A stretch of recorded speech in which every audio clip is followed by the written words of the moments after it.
Hi, welcome back to Tuo, guys.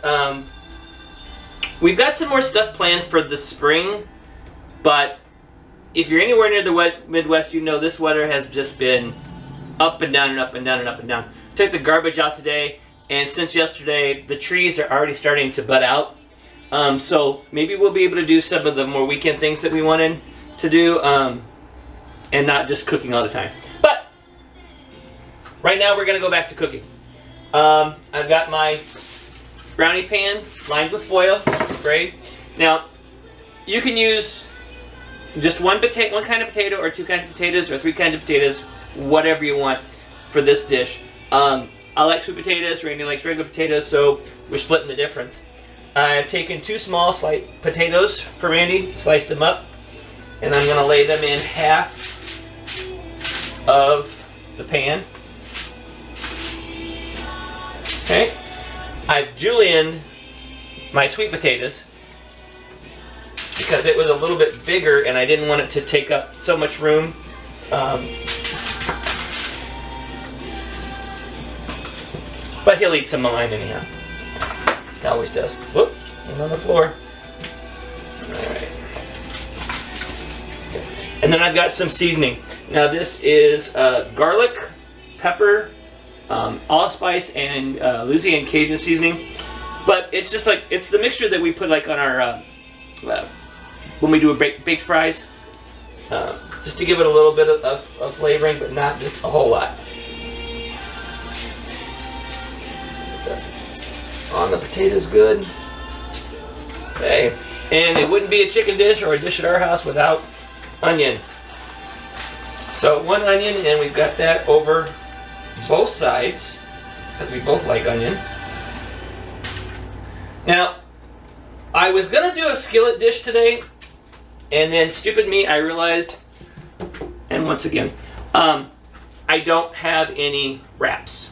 So I can't do the wraps, which is how I was going to do it. So I had to come up with something else, because this is my day off, and I got some stuff to do this afternoon, but I want to be able to do it once a week.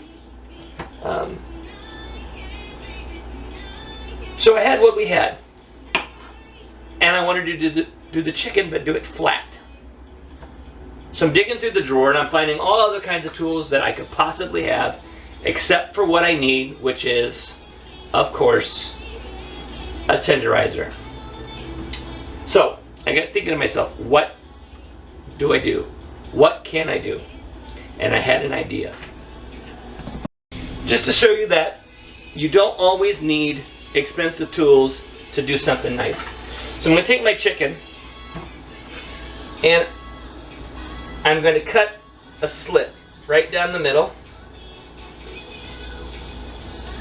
almost cutting it in two, but not quite.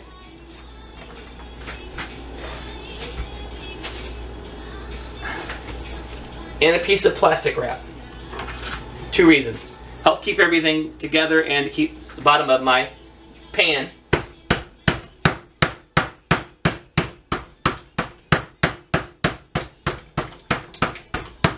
from getting messy. So you don't have to have expensive tools. And then we can just lay that right in there like that. I'm going to do that for all four pieces of the chicken.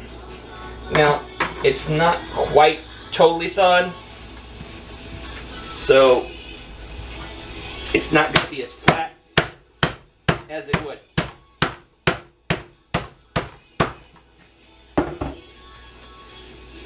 But does a pretty good job, and it's not 15 bucks for a good one. Okay, now this is a little bit smaller piece.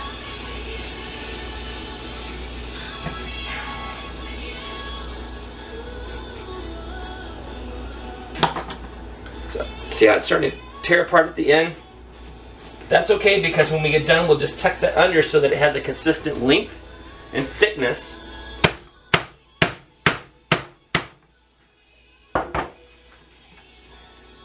So we'll get even cooking times. So you don't have to worry about stuff being perfect. or it needs to be from the middle of something. We have a lot of people come into the store and they want only the middle thick part of the salmon. Well, now I understand that, but you also have to realize that God didn't invent a salmon that was perfectly square. So it just takes a little bit more effort. You tuck that underneath, the thinner part, you tuck it underneath. Or you cut a flap, roll it underneath. A little bit more preparation on your time. But your dinner's not ruined if your local supermarket doesn't have any center cut pieces of salmon anymore. And 2, give them a break. They order 2 weeks in advance and they have no idea what the weather's going to be like. The weatherman can't get it, whose job it is. You know they can't. So, alright, we're almost done. So we've got our potatoes, our onions. We're going to put a little more of this on top.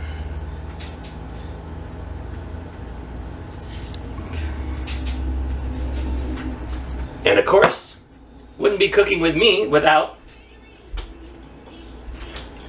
some wine. We're using the Barb Wire Meritage. It's a little bit harsher, so I'm not going to use quite as much. I have to cut this with club soda because it's a little more robust than I like. It's good, and it has got a wonderful aroma, but just a little bit stronger. Okay, now this is going to go in our oven. Our oven's already preheated to 350, but I am not covering the entire thing this time. I'm going to leave, because between the potatoes and the chicken and a little bit of wine and the onions, you're going to have a lot of liquid. So you want most of that to cook out so that the potatoes come free.